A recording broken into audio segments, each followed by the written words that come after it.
Hey, you know what? I haven't milked a Gamma update for a while, so let's go quickly over what's new in this 0.9.4 patch. It's a pretty significant update, mainly in terms of polishing, quality of life and gameplay improvements, with a lot of balance changes. There's not a lot in the new content department, but we still have 2 brand new weapons and a lot of cool new add-ons, so let's go over everything.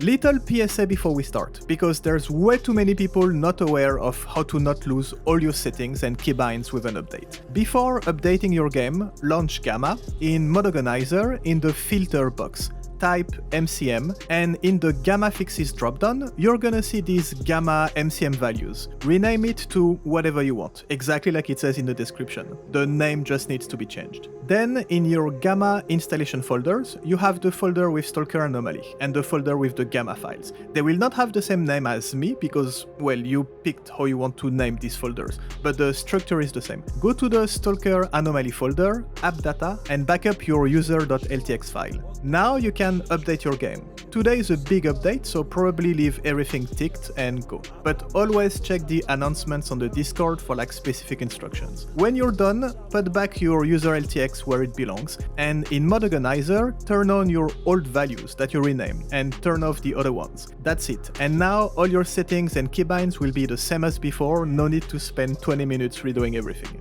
It's generally recommended to start a new run after a big update. This one does not technically require a new game if you're updating straight from the previous version. Personally, all my old saves work, and if you're having some issues or crashes, don't forget to turn on the fix that was just released for all saves.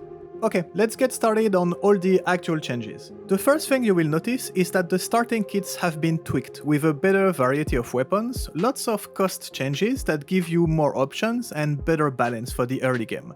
I actually really like that the bolt action rifle prices have been reduced. I can finally start with one, even in the hardest difficulties, without having to sacrifice too much to afford it. I'm not saying it's the best option. I'm not gonna get started into the meta of the best starting loadout depending on the faction you pick and your spawn point and everything, but at least it's a viable option now, which is pretty cool.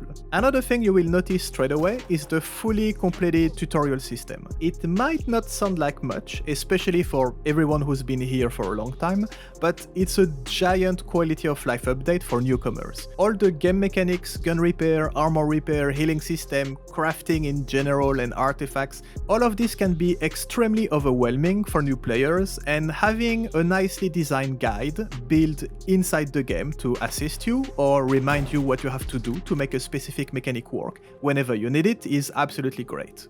Right now they will pop up when you do an action related to the tutorial for the first time. I might be mistaken, but I looked everywhere and there doesn't seem to be a way or a keybind to open them again after that first time that you see them, which is a shame, especially if you want to go back and check something. Technically you can find the same information in your PDA, so it's not completely lost, but the clarity and ease of reading for everything is definitely not the same, so if anybody knows, let me know.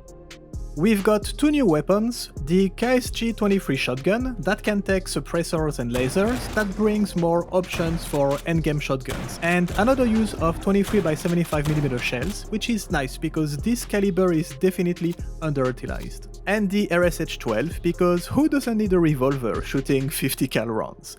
To be fair, I started using a lot of the 357 pistols in my last playthrough, not by choice in the beginning, but because I had too many ammo and repair part issues for other guns. That's the beauty of Gamma, having to use weapons you never thought you would because it's your only way to survive pretty much. And in the end, these guns really started to grow on me. And it's pretty much the same for the RSH-12. At first glance, not really a weapon I'd be interested into, I think, but having a literal hand cannon kinda sounds pretty broken and amazing, so we'll see. We've got all the immersive animations back on the menu, so picking up items, opening your backpack, skinning mutants and looting corpses are fully animated now. And the last sizable change to the mod pack is a big UI change with the addition of the interaction.marks add-on. Basically, now instead of having to keep your F key pressed to see items you can loot around you, they will automatically have small visible dots appearing when you get close. I mean, it's this and much more. Lots of contextual icons, new secondary actions you can do. It's a complete revamp of how you interact with the world around you. I highly recommend watching Catpaw's video on it. He covers absolutely everything his add-on can do, because I want to do it justice here. The link will be in the description. My first gut feeling is that I hate it. It looks like all the console UI shit I hate, exactly all the stuff I turned off immediately in Stalker 2, but I'm aware I might be an old, grumpy and bitter old man that doesn't like change, so I decided to keep everything on right now and see if it grows on me. My opinion on whether I like it or not is not really relevant anyway, because you can fully customize it in every single detail to your liking anyway. You like it? Keep it. You don't like it? Turn it off. You only like certain things? Just keep these. It's very easy to customize, and having new options in general is always better than none. What I do love right now is the quick action wheel. You can bind up to 10 items in your inventory directly to it, and it makes using medicine and boosts in combat or tense situation much easier. No more opening your inventory and fumbling to try to find what you need to save your life. After that, it's a ton of balance changes, fixes, and general polish. The big ones are changes to artifact crafting. They require more mutant parts now, but artifacts themselves are a bit more common in exchange. The highest tier of recipes becomes drop only, like the exoskeleton repair recipes, can't be bought from scientists anymore, and the tier before that is more expensive and only available in Jupiter. I'm not sure how I feel about these changes. My latest playthrough, I was already a bit frustrated by how artifacts in general were handled, and this seems to make it even worse. To me, the deal has always been artifacts are a giant grind, yes, but if you're willing to do that grind, if you want your playthrough to be centered around them and focus on artifact hunting, you will be greatly rewarded by them in the end. Last update, this was already not true anymore, in my opinion. Committing dozens of hours to the artifact grind and seeing what you got in result in the end, in terms of boosts and perks to your character, was just not really worth it. You still do it, because having disappointing artifacts in your belt slots is still better than having nothing, but you don't do it anymore because it's a great and rewarding thing to do. And this update seems to put artifacts on the backseat even more, which on paper I find kinda crazy for a Stalker mod, but I need to do a full new playthrough to really see and judge the difference. So that's just my hot take for now, just reading the patch notes. And it's influenced by the fact that I wasn't liking the direction artifacts were taking in Gamma already, but I might be wrong, we'll see after some deeper testing. And there's been some radiation and anomalies rework to fix the damage they do to you based on your protection, which will be more balanced and reasonable now. So it might make artifact hunting easier, so everything might balance itself out in the end. We have cars in the north now. They're not only limited to Darkscape anymore, with better durability, lighting for night driving, and less buggy overall. It's a nice extra option to navigate the huge northern map if you want to.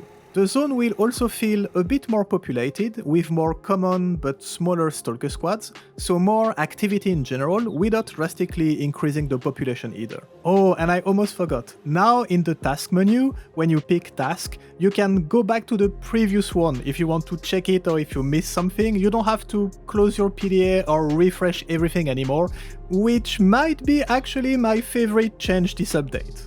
And I think that's it for the main changes. Again, you can check the patch notes, I will link them in the description, because there's a lot more to it. There's some health system balances I skipped, same for weapons, mainly in terms of degradation and jump probabilities, a lot of new audio and improved sounds for weapons, mutants and the whole game in general, tons of quality of life and little fixes, but I think I covered most of the important stuff. It looks like a really good update overall, and the amount of work put into constantly improving the mod pack is crazy. Okay, I'm out. Time to start a new playthrough and train for my next Iron Man attempt, I guess. Cheers, guys.